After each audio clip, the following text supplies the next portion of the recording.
Read more than advanced chapters in my Patreon. p-atreon.com/gots. Just remove the hyphen to access Patreon normally. 22 comments 0 vote. Download the app for greater interaction. You can chat with me about my writing experience apart from the comments section. The Great Prince. Download app now. Chapter 4 The Dragon and Rider I. His flesh may be made of fire and his blood as hot as magma, he may be of a completely different race than mine, but we are undeniably brothers. Brothers bonded until the day I die, or if the gods so choose, something I pray every night will not happen, his death. Aenar Targaryen, reflecting on his bond with his dragon. ..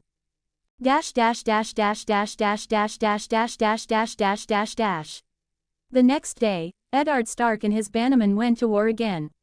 35,000 seasoned men and a few women from Bear Island. All already baptized in the fire and steel of war. Another 15,000 would join along the way, making a total of 50,000 men and women, and the army would march to the battlefield. Westeros was experiencing its first war since the rebellion that led to the destruction of House Targaryen. Knowing that Catelyn would act as regent and rule all of Winterfell in Lord Stark's absence, Jon decided to spare the life of his uncle's wife and, after saying goodbye to Robb, left for Wofswood with a dagger and some food and water supplies.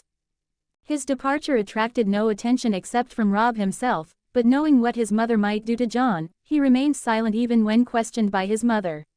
Even though other people knew of Jon's departure, they didn't care. They all had their own lives to tend to instead of worrying about the life of a bastard.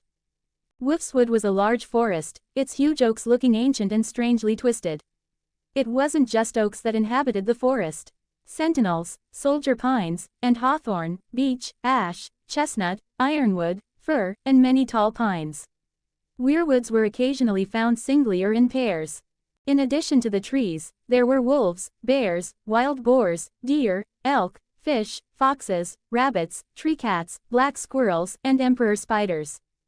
In short, it was not a forest friendly to humans, let alone a small, fragile 6-year-old boy, the favorite prey of many of the predators that lived in this forest. Jon knew this, and so his every move consisted of using his prescience as much as he could at the moment, avoiding predators like wolves and bears for the most part.